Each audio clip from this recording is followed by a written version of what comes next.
Hi hello welcome to the show GeM TV subscribers எல்லாருக்கும் ஒரு ஸ்ட்ராங்கான வணக்கத்தை சொல்லிடுறேன். நான் உங்கள் விஜய். இன்னைக்கு நம்ம ஒருத்தர் இன்டர்வியூ எடுக்க வந்திருக்கோம். அவர் யார் அப்படின்னா இதை பார்த்தாலே தெரியும், இது ஒரு டான்ஸ் ஸ்டுடியோ. அவங்க ஃபேமிலியே ஒரு டோட்டலாக ஒரு டான்ஸ் ஃபேமிலி அப்படின்னே சொல்லலாம். டிஜேடியோட டைட்டில் வின்னர் நவீன். அவர் வெறும் டான்ஸ் மட்டும் இல்லை, நிறைய மூவிஸ் ஆக்ட் பண்ணியிருக்காங்க. அவங்க அண்ணனும் ஒரு ஆக்டராமா. அதுக்கப்புறம் அவங்க அப்பா டான்ஸ் கொரியோகிராஃப் பண்ணியிருக்காங்க. அவங்களோட ஸ்டுடியோக்கு தான் வந்திருக்கோம்.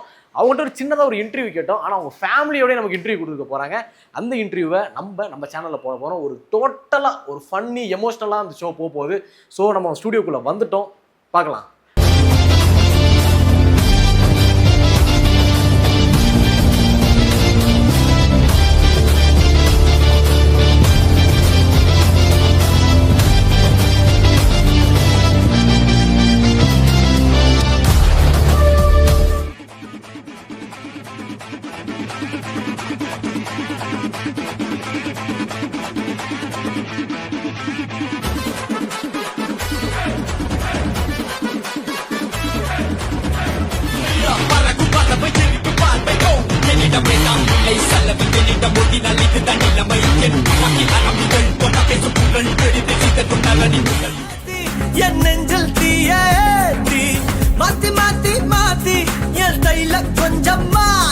சூப்பர் டீலக்ஸ் கிருஷ்ணன் மேம்க்கு நீங்க பையனா நடிச்சிருக்கீங்க. அப்போ லாஸ்டா நீங்க ஆட்டோல தூக்கி போட்டு போறப்போ ஒரு வேர்டு ஒன்று சொன்னீங்க. கெட்ட வார்த்தையே ரொம்ப தப்பா ப்ரொனவுன்ஸ் பண்ண ஆளு நானா தான். டான்ஸுங்கிற விஷயத்த கற்றுக் கொடுத்துட்டாங்க. நீ சாதிச்சா சினிமா தான் சாதிக்கணும். அதுக்காக இந்த வேலைக்கு போ அந்த வேலைக்கு போனா ஒரு ஜனநாயகன் பத்தி ஏதாச்சும் ஒரு அப்டேட் ஒன்று கொடுத்தீங்கன்னா. படம் முடிஞ்சிருச்சுல. விஜய் சார் எப்படி இருக்காரோ இப்போ எப்படி இருக்காரோ அதே மாதிரி தான். இதில் தான் ஒரு விஷயம் நடந்தது. ஜனநாயகனில் போய் நான் ஒர்க் பண்ணும்போது தான் விஜய் சார் கூப்பிட்டு பேசினார். ஸோ எதுவுமே நம்ம பண்ணல. நம்ம எல்லாம் எனக்கு அடிச்சு உளுந்து எனக்கு ரத்தமே நின்றுருந்தாலும்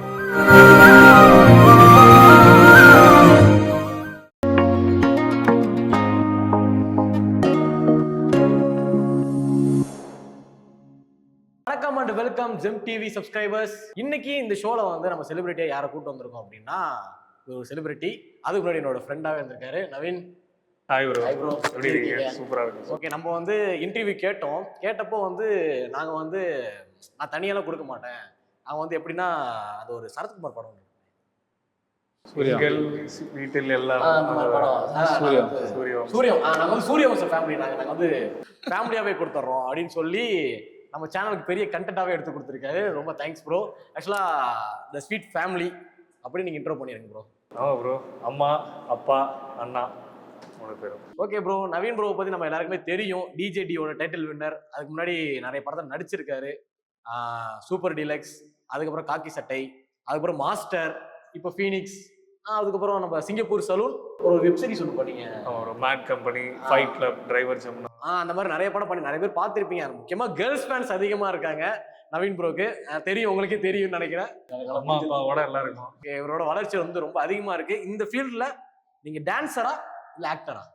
ப்ரோ ஃபர்ஸ்ட் நான் டான்சர். ஓகே. ஆமா. ஸோ அதை நான் ப்ரௌடா சொல்லுவேன். அது எவ்வளவு பெரிய ஆக்டர் ஆனாலும் நான் டான்சர் தான் ஃபர்ஸ்ட். ஏன்னா அதுதான் எனக்கு இன்ன வரைக்கும் படம் கிடைச்சிட்டு இருக்க எல்லாமே. ஸோ இப்போ எப்படி சொல்றது ப்ரோ, ஆடிஷன் போயிட்டு நான் அட்டன் பண்ணதை விட நான் ஒரு டான்ஸை காட்டி ப்ரூவ் பண்ணி அதுல இருந்து எனக்கு ஆப்பர்ச்சுனிட்டி கிடைச்சதுதான் அதிகம். ஸோ அதனால I am proud to be a dancer. உங்களோட ஃபர்ஸ்ட் படம் காக்கி சட்டை, அந்த சான்ஸ் உங்களுக்கு எப்படி கிடைச்சிச்சு? அந்த சான்ஸ் சேம் அதான் ப்ரோ. இது கிங்ஸ் ஆஃப் டான்ஸ் பண்ணிட்டு இருந்தோம். டான்ஸ் தமிழ்ல டான்ஸ் பண்ணிட்டு இருந்தோம் ப்ரோ. ஸோ ஜீ தமிழ்ல பண்ணிட்டு இருந்தோம். அந்த டைம்ல நம்ம லைக் ஒரு மாதிரி லுக்கா பார்க்கும்போது நார்த் இந்தியன் லுக்ல இருக்கும். ஸோ எங்க போனாலும் பையா பையானே போடுவாங்க அப்படி. ஸோ அந்த மாதிரி அது நல்லா தான் ஃபீல் பண்றேன். ஆமா, நல்லா இருக்கு வரி. ஸோ அந்த டைம்ல என்ன ஆச்சுன்னா, நான் எலிமினேட் ஆயிட்டேன். ஸோ எலிமினேட் ஆனதுக்கு அப்புறம் வண்டர்பார்ல இருந்து எனக்கு எப்பவுமே ஒரு விஷயம் ஒன்று போனா ஒன்று பெருசா வந்துடும் அந்த மாதிரி. ஸோ அது வேணுத்துக்குன்னே போக விட மாட்டேன், அப்படியே அதே போயிடுது. அதனால நீங்க அப்ப இது போனா இன்னொன்னு வரும் அப்படின்னு நினைச்சிட்டு அப்படி இல்ல விடுறது இல்லை ப்ரோ. ஸோ அந்த மாதிரி வண்டர்பார் அப்போ ப்ரொடக்ஷன்ல இருந்து கால் இந்த மாதிரி நாங்க துரை செந்தில் சார் ஆஃபீஸ்லேருந்து கூப்பிடுறோம், நீங்கள் வந்துட்டு ஆஃபீஸ் வர முடியுமா அப்படின்னு சொன்னாங்க. அந்த டைமில் நம்ம நினச்சி பாருங்க, நம்ம சென்னை பீப்புள் இல்லை, நம்ம எல்லாருமே ஈரோட்டில் இருந்தோம். ஸோ அப்போது எங்கள் மைண்ட் செட் எல்லாமே வந்துட்டு நம்ம டான்ஸ் அவ்வளோதான், அந்த ஊருக்குள்ளார நம்ம என்ன பண்ணணுமோ அப்படிதான் ஒன்று இருந்தது. அதுக்கப்புறம் எங்களுக்கு அப்படி கூப்பிட்டோன்னே, ஸோ அம்மா அப்பா அண்ணா எல்லாருமே என்ன நினச்சிட்டோம், நாங்கள் எல்லாம் ஐயோ ஏதோ கூப்பிடுறாங்க, இது வந்துட்டு உண்மையா பொய்யா எனக்கு எப்படின்னு தெரியல. அம்மாக்கெல்லாம் வந்துட்டு ரொம்ப பயமா இருக்கும், இந்த மாதிரி பசங்களை வந்துட்டு வெளியில விடுறதுனாலும். இன்ன வரைக்கும் நாங்க 2 பேரும் பார்க்க தான் பசங்க, ஆனா பொண்ணுங்க மாதிரி தான் வந்துட்டு வீட்டுல வச்சு அப்படி பொத்தி பொத்தி வளர்த்திட்டு இருக்காங்க, அந்த மாதிரி இருக்கும். ஸோ அப்படிதான் அந்த மாதிரி கால் வந்தது. அதுவும் டான்ஸ் மூலியமா தான் வந்தது.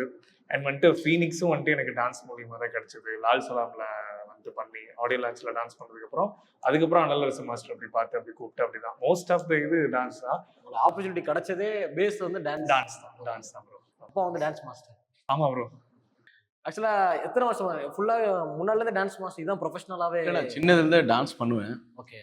அதுக்கப்புறம் என்னன்னா, நானே ஒரு ஒர்க்குக்கு போயிட்டு இருக்கும்போது ஒரு ஸ்டுடியோவில் ஒர்க் பண்ணிட்டு இருந்தேன், பாரா ஸ்டுடியோன்னு சொல்லி ஈரோட்டில் இருக்கு. அங்கே ஒர்க் பண்ணிட்டு இருக்கப்போ நான் ஸ்ட்ரீட்டில் டான்ஸ்லாம் ஆடுவாங்க. ஸோ அது வந்து நான் டான்ஸ் அட்டன் பண்ணும்போது சின்னதுலேருந்து ஆடுவேன். ஒரு ஸ்டேஜில் ஏறி டான்ஸ் பண்ணணுங்கிறப்போ அந்த ஸ்டேஜில் ஏறி டான்ஸ் பண்ணும்போது ஃபர்ஸ்ட் ப்ரைஸ் வாங்கினேன். ஓகே. அப்புறம் அந்த ஓனர்கிட்ட போய் அந்த கப்பை காட்டினேன். அவர் என்ன பண்ணாரு, என்னடா இவ்வளோ திறமை வச்சிருக்க அப்படின்னு, டான்ஸ் ஸ்கூல் பார்த்துட்டு இருக்கேன், நான் ஜாயின் பண்ணணும் அப்படின்னு சொல்லி கேட்டேன். அவர் எனக்கு ஜாயின் பண்ணி விட்டார். அவர் ஃபஸ்ட்டு நான் ஜாயின் பண்ண டான்ஸ் கிளாஸ் நேம் வந்து ட்விஸ்டர் டான்ஸ்னு சொல்லி, சஜீஸ் மாஸ்டர். அவர் வந்து மைக்கேல் ஜாக்சன்னா யாரு, அவர் வந்து ஃபர்ஸ்ட்டு அவர் மூன் வாக் பண்ணுவார். எனக்கு அது ரொம்ப பிடிச்சிச்சு. ஜாயின் பண்ணே நான் ஃபர்ஸ்ட்டு ட்ரெயின் ஆனதே மூன் வாக் தான். ஸோ அப்போ என்னோட அகாடமியை ஸ்டார்ட் பண்ணும்போது நான் அதை ஸ்டார்ட் பண்ணும்போது சரி அந்த நேம்லேயே கிளாஸ் வைப்போம் மூன் வாக்கர்ஸ்ன்னு சொல்லி 2010 ஸ்டார்ட் பண்ணேன். இப்போ 2025 15 இயர்ஸ் ஆச்சு.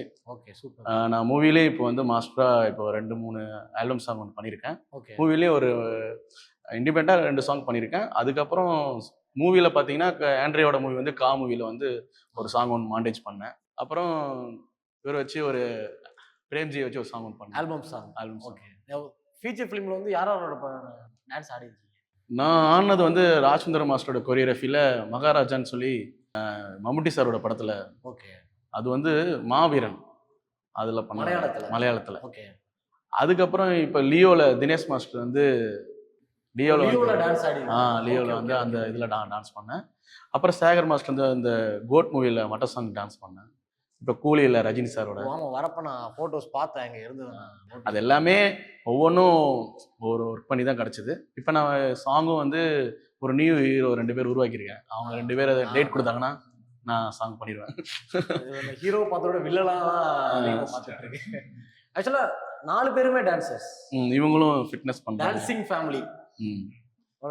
இது டென்ஷன் அப்படின்னா டான்ஸ் ஆடி கோர்த்து தீர்த்துவீங்களா வீட்டில்? ஹாய் ப்ரோ, உங்கள் பேர் முதல்ல சொல்லிடுங்க. என் பேர் அருண் சித்தார்த். ஓகே ப்ரோ, நீங்கள் ஆக்டரா டான்ஸரா?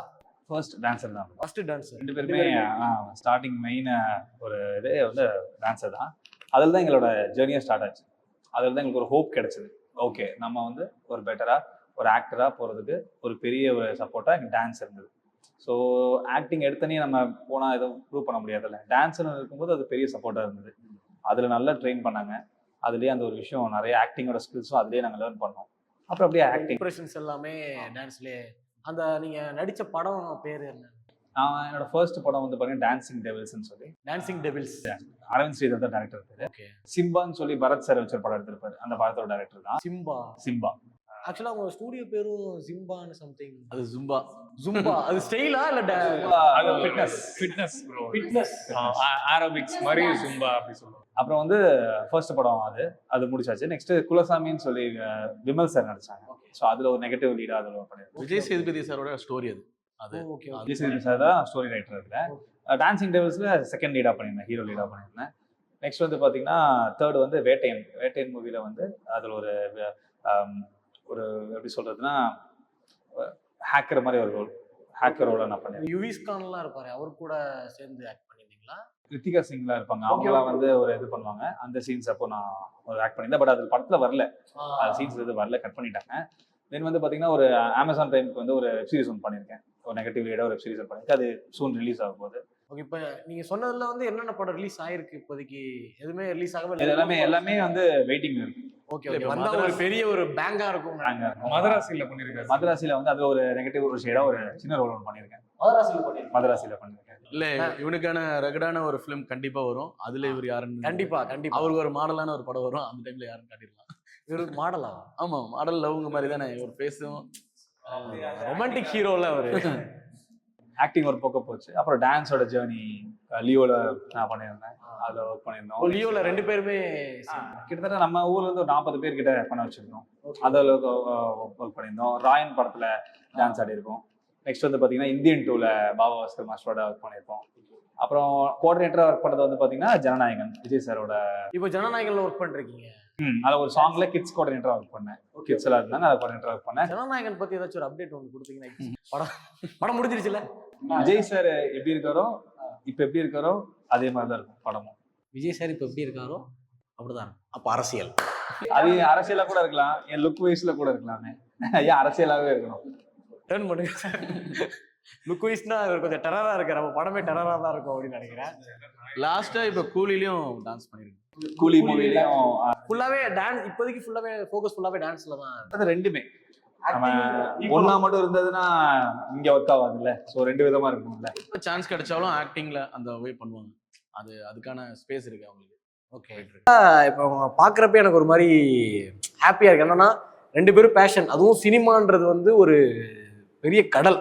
உள்ள போனோம் அப்படின்னா நீச்சல் அடிக்க தெரிஞ்சவன் நீந்திக்குவான். நீச்சல் அடிக்க தெரிஞ்சவனை கூட அந்த சுழல் வந்து அடிச்சுட்டு போறதுக்கு சான்ஸ் இருக்கு. அப்படி இருக்கிற அந்த இதுல வந்து தன்னோட பசங்களுக்கு வந்து இவ்வளவு சப்போர்ட்டிவா இருக்கீங்க. அது வந்து எவ்வளவு பேருக்கு அந்த ஒரு இது கிடைக்கும் அப்படின்னு தெரியாது. ப்ரோ 2 பேரும் என்ன நினைக்கிறேன், ரொம்ப லக்கி அப்படின்னு நினைக்கிறீங்களா? என்னோட ஃப்ரெண்ட்ஸோட அப்பா அம்மாலாம் எப்படி இருக்காங்கன்னு நான் பார்க்குறேன்ல. அவங்க எல்லாருமே வந்துட்டு ஒரு மந்த்லி ஒரு 10,000, ஒரு மந்த்லி ஒரு 8,000 இப்படின்னு வந்துட்டு ஏர்ன் பண்ணால் போதும், மற்றபடி வேறு எதுவுமே நீ பண்ண வேணாம், நீ என் கூடயே இருக்கு இந்த மாதிரி. ஸோ இப்படியெல்லாம் ஒன்று இருக்கும். இதில் வந்துட்டு அதாவது சினிமாவில் வந்துட்டு எந்த அளவுக்கு வந்துட்டு ப்ளஸ் இருக்கோ அந்த அளவுக்கு வந்துட்டு மைனஸும் இருக்குது. ஸோ அது எல்லாத்தையும் வந்துட்டு பார்த்து நிதானமாக என்ன பண்ணணும், எங்கே எப்படி போகணும் அப்படின்னு சொல்லிட்டு இன்ன வரைக்கும் நானும் அண்ணாவும் இவ்வளோ தூரம் வந்துட்டு வந்திருக்கோம் அப்படின்னு பண்ணியிருக்கோம்னா அதுக்கு அவங்க 2 பேர் தான் வந்துட்டு காரணம். ஸோ அவங்க எல்லாமே சின்ன சின்ன விஷயங்கள் சொல்லி கொடுத்தனால தான். அதான் எவ்வளவோ அந்த தப்பு நடக்கும்ல ப்ரோ, தப்பு நடக்கும் பண்ணும். அது இன்ன வரைக்கும் ஒரு பேக் போனாக, ஆமாம், ஒரு பேக் போனாக ஒரு சப்போர்ட் இன்னைக்கு இருக்கனால தான் வந்துட்டு இன்னைக்கு இப்படி இருக்கும்.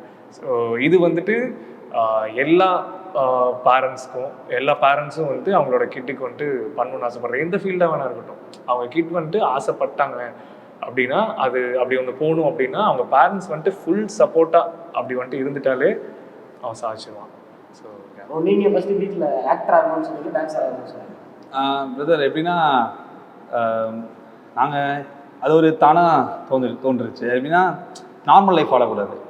வீட்டில் சொன்னதே அதுதான். நாங்கள் சின்ன வயசுலேருந்து நாங்கள் நார்மலான ப்ராப்ளம்ஸ் எதுவும் ஃபேஸ் பண்ணல. ரொம்ப ரொம்ப ஸ்ட்ரகிள் தான் ஃபேஸ் பண்ணியிருக்கோம்.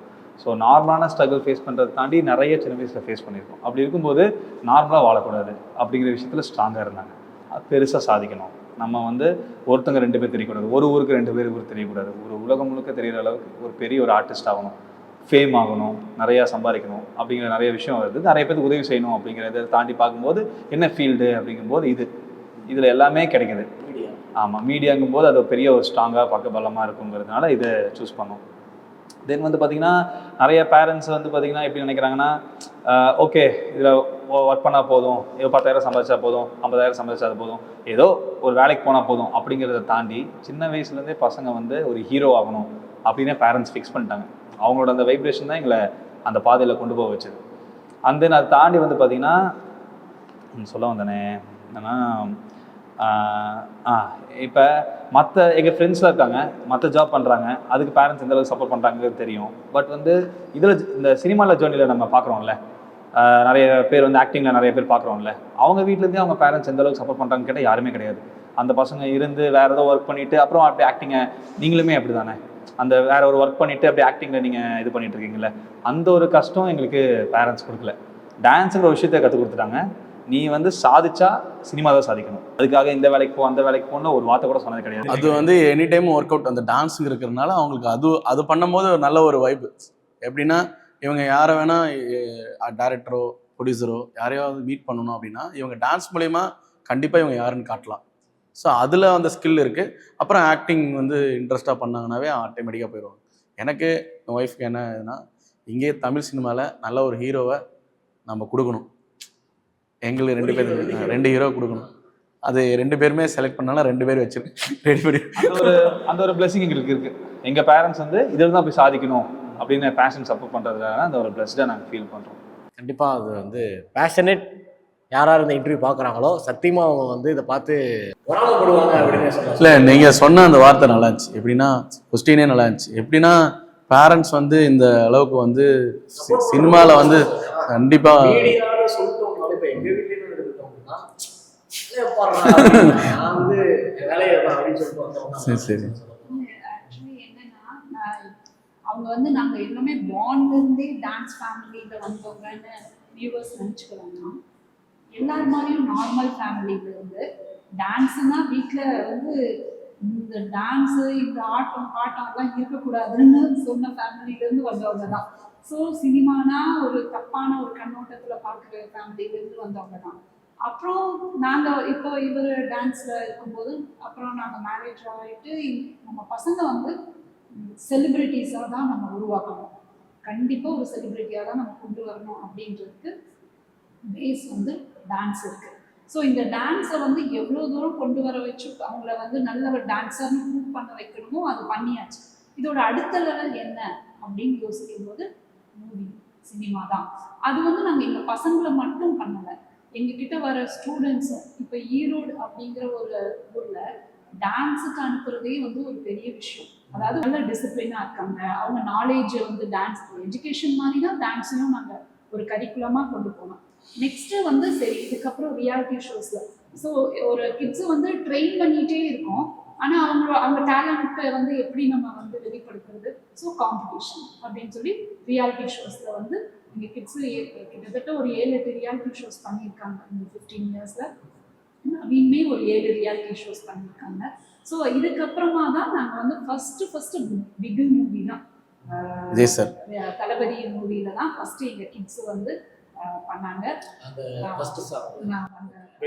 அதுல எல்லா கிட்ஸும் நம்ம அரேஞ்ச் அப்ப அதுல ஆன கிட்ஸ் எல்லாருமே நம்ம ஸ்டுடியோல இருந்து வந்தவங்க தான். Okay okay. அது அப்பையில இருந்து இப்ப ஜனநாயகம் வரையும் கண்டினியூஸா கிட்ஸ் வந்து எல்லா ஷூட்டுக்கும் அனுப்பிச்சுட்டு ஜனநாயகம் வந்துச்சுன்னா 70வது படம் கிட்ஸ் கூட்டிட்டு போனது.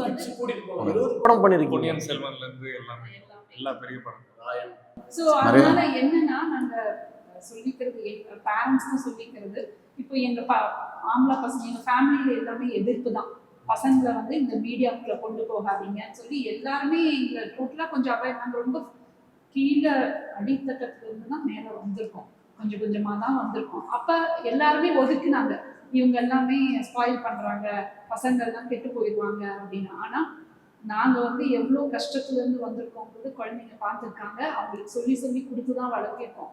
அப்போ அவங்க எல்லாமே புரிஞ்சுட்டு அதுக்கு தகுந்த மாதிரி அவங்க போகிற இடம் வர இடம் டீச் பண்ணுற விதம் எப்படி டீச் பண்ணணும் அப்படிங்கிறத இவர் சொல்லி தருவார். கேர்ள் கிட்ஸ்னால் எப்படி டீச் பண்ணணும், லேடிஸ் சொன்னாங்கன்னா எப்படி டீச் பண்ணணும், இன்ன வரைக்கும் அதை கரெக்டாக கொண்டு போயிட்டுருக்கோம். இப்போ சென்னையிலேயும் வந்து மூன் ஒர்க்கர்ஸ் ஓப்பன் பண்ணி அது இப்போ 8 இயர்ஸ் இங்கே வந்தாச்சு, சென்னையில் வந்தாச்சு. இந்த நியூ கிளாஸ் வந்து 4 months ஆச்சு. இந்த அகாடமியில் 4 months ஆச்சு. ஸோ இது இங்கே வந்து பேரண்ட்ஸ் எல்லாருக்கும் என்ன சொல்கிறோன்னா, சினிமா அப்படிங்கிறது வந்து ஒரு தப்பான கண்ணோட்டம் கிடையாது. ஆக்சுவலி நானுமே பயந்தவன் தான் ஸ்டார்டிங்கில். ஆனால் அதுக்கப்புறம் அவங்களோட ஷூட்டிங் ஸ்பாட் போகும்போது தான் தெரியுது எல்லாருமே அவங்கவுங்க ஒர்க்கில் அவங்க ப்ராப்பராக பர்ஃபெக்டாக பண்ணணும்னு தான் இருக்காங்களோ, எந்த ஒரு தப்பான இதுவும் கிடையாது. அவங்க ப்ரூவ் பண்ணுறாங்க, அவ்வளோதான், அவங்க ஒரு டேலண்ட்டை ப்ரூவ் பண்ணுறாங்க. ஸோ இது வந்து யாருமே எதுவுமே பயப்பட வேண்டியதே இல்லை. அதுக்கு என் பசங்களே எடுத்துக்காட்டு. நாங்கள் அவங்களை கரெக்டாக இது வந்து யார் யார் சினிமாவுக்கு போகாதீங்கன்னு சொல்கிறீங்களோ பேரண்ட்ஸ்க்கு வந்து பதிலாக வந்து அம்மா கொடுத்துருக்காங்க. கரெக்டாக டான்ஸ் மட்டும் இல்லை, ஆக்டிங்லேயும். அது இல்லாமல் இப்போ இவங்க ஆக்டிங் சான்ஸு அது மட்டும் தேடிட்டு போகக்கூடாது. மூவியில் வந்து எப்படி ஒர்க் பண்ணுறாங்க, அப்போ கிட்ஸ் ஷூட் கூட்டிகிட்டு போகிறாங்க இல்லையா, அப்போ அந்த கேமராமேன், டேரக்டரு, அசிஸ்டன்ட் டேரக்டரு இவங்களாம் எப்படி கோஆர்டினேட் பண்ணுறாங்க, ஒரு படம் வந்து எப்படி எடுக்கிறதுக்கு ஹார்ட் ஒர்க் பண்ணுறாங்க. அது பேக் சைட்லேருந்து ஒர்க் பண்ணும்போது நமக்கு ஒரு சான்ஸ் வேணும். சும்மா போய் நின்றுலாம் நம்ம வந்து சான்ஸ் கேட்க முடியாது. ஒர்க் பண்ணும்போது கிட்ஸோட போகும்போது கிட்ஸையும் கூட்டிகிட்டு போய் கோஆர்டினேட் பண்ணி ஆகணும், அவங்களையும் நம்ம ஹேண்டில் பண்ணி ஆகணும். அப்படிங்கிற போது ஒரு விஷயம் பார்ப்பாங்க எப்படி ஒர்க் பண்ணுறாங்க. அந்த டிசிப்ளின்னா இவங்களுக்கு நிறைய சான்ஸ் இவங்களுக்கும் கிடச்சிருக்கு. ஸோ என்ன சொல்ல வரேன்னா, சினிமாவை வந்து ஒரு 100 அளவுக்கு ஏதோ ஒரு சான்ஸ் கிடைச்சாலும் விடுறதில்ல. அதை நாங்கள் ட்ரை பண்ணிட்டு பார்த்து அப்படி போனது தான் இவ்வளோ. இப்போ லாஸ்ட் ஜனநாயகம் வரையும் இப்போ இப்போ வந்து குட்டீஸை கூட்டு போய் கோஆர்டினேட் பண்ணுறாங்க அப்படின்னா அந்த ஒரு விஷயத்த நம்ம வந்து காட்டியிருக்கோம், இப்படியே ஒர்க் பண்ணணும் அப்படின்ற. ஆனால் ஒர்க் பண்ணும்போது இவனுக்கு ஒரு எக்ஸ்பீரியன்ஸ். இப்போ எல்லா மூவியும் பெரிய மூவியும் எப்படி எடுக்கிறாங்கன்றதெல்லாம் அவங்க கற்றுக்கிட்டாங்க. அப்போ எப்படி நம்ம போய் நடந்துக்கணும் டேரக்டர்கிட்ட, எப்படி போய் கேமராமேன் ஹேண்டில் பண்ணுங்கிற விஷயம் அவங்க கண்டிப்பாக அவங்களுக்கு வரும். அதில் தான் ஒரு விஷயம் நடந்தது. ஜனநாயகனில் போய் நான் ஒர்க் பண்ணும்போது தான் விஜய் சார் கூப்பிட்டு பேசினார். ஸோ வந்து என் லைஃப் டைம் மெமரி அது. அது வந்து எப்படின்னா நம்ம இம்ப்ரெஸ் பண்ண நினைப்போம்ல பிரதர். நம்ம வந்து ஏன்னா ஒர்க்குன்னு போயிட்டால் ஒர்க்கு தான். அங்கே ஆக்டராக இருந்தாலும் யாராக இருந்தாலும் நம்ம டிஸ்டர்ப் பண்ணக்கூடாது. சாங் ஷூட் அப்பயும் அப்படி தான். விஜய் சார் பக்கத்துலேயே நிற்பார். அவ்வளோ ஆசையாக இருக்கும், பேசலாம் சொல்லலாம் அப்படின்லாம் இருக்கும். பட் வந்து நம்ம ஒர்க்குன்னு இருக்கும்போது ஃபுல்லாக கிட்ஸை கோஆர்டினேட் பண்ணுறது எல்லாமே அவர் பார்த்துட்டு இருந்தார். பேச மாட்டார். அவர் பெருசாக பேச மாட்டார். அப்படியே நோட் பண்ணுறது ஸ்ட்ராங்காக நோட் பண்ணுவார். யார் யார் இருக்காங்க, என்ன பண்ணுறாங்கன்னு. நாங்கள் அப்படியே ஒர்க் பண்ணிட்டு இருந்தோம். லாஸ்ட் டே ஷூட்டு அவரை பார்த்து பேசலையே இருந்தது. லாஸ்ட் டே எப்படி நான் கிட்ஸை வச்சு நடந்துட்டு இருந்தேன். அவர் பக்கத்தில் டென்ட்டில் தான் இருந்தார். நான் நடந்துட்டு இருக்கும்போது டக்குன்னு பார்த்தேன், ஐ டு ஐ பார்த்துட்டோம். பார்த்தோன்னே அவர் தண்ணி குடிச்சிருந்தார். என்னை பார்த்துட்டு அப்படின்னாரு. நான் வந்து அப்படின்னா அவர் அப்படின்னாரு. நாங்கள் வந்துட்டோம், பேசிக்கல, அவ்வளோதான், விட்டாச்சு. சரி ஓகே எனக்கு இது போதும் அப்படின்னு இருந்தது.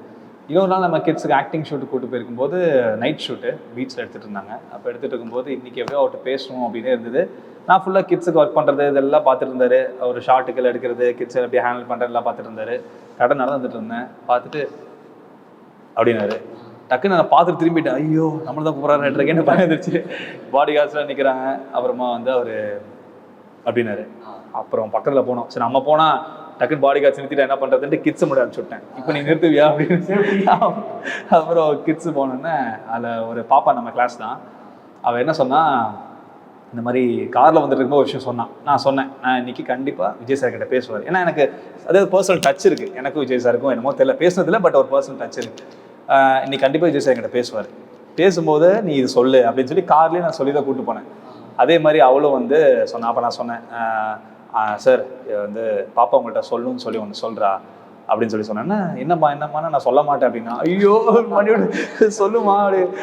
திருத்தி அந்த பாப்பா பேர் திருத்தி அதான் அப்படி கூட சொல்லு அப்படின்னு சொல்லி சொன்னோன்னே, நான் வந்து இன்னும் ஒரு 18 months ஆனால் உங்களுக்கு தான் 18 இயர்னு சொல்ல தெரியல, 18 monthsன்னு சொல்லி, சரி 8 monthsன்னு சொல்லிட்டான்.